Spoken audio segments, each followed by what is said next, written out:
नमस्कार. बरेच दिवस झालं आपले व्हिडिओ आले नाही, कारण सुद्धा तसंच होतं. बरेच दिवस झालं माझी तब्येत जराशी डाऊन होती, त्यामुळे व्हिडिओ काढले नाहीत.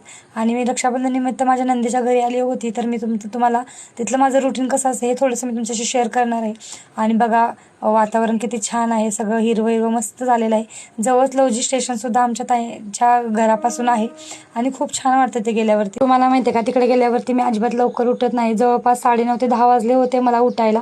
आणि ताईंच्या मुली आहेत ना, त्या लवकर जॉबला जातात, तर त्यांची कपडे नित्यांची कालची कपडे ही सगळी कपडे त्यांनी धुवून काढली होती.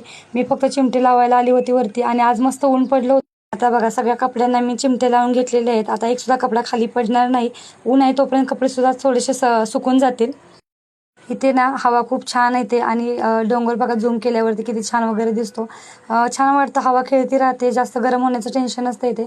आणि आजूबाजूला ना भरपूर बिल्डिंगची कामं चालू आहेत. चिमटे वगैरे लावून मी खाली आली आणि आंघोळीचं पाणी काढून ठेवलं होतं, तर मी आंघोळ केली. आज केस वॉश केली होती, तर केस वगैरे सुकवून झाली आणि मी किचनमध्ये आली. बाळाला एका साईडला खायला करणार होते आणि दुसरीकडे मला माझ्यासाठी चहा ठेवला. बाळाला खाऊ करून ठेवला होता, तो थंड करायला ठेवला आणि मी माझ्यासाठी चहा घेतला आणि बिस्किट आणि बाल्कनीमध्ये आले. आता मस्त मी त्याचा आस्वाद घेणार होते. आज कसलंच टेन्शन नव्हतं, कामाचं नव्हतं, जेवणाचं नव्हतं, कसलंच नव्हतं. मस्तपैकी बसून आज फक्त रिलॅक्समध्ये चहा घेत होते. आणि खूप दिवसांनी मी करते, कारण तिकडे असल्यावरती ना माझी नुसती धावपळ असते.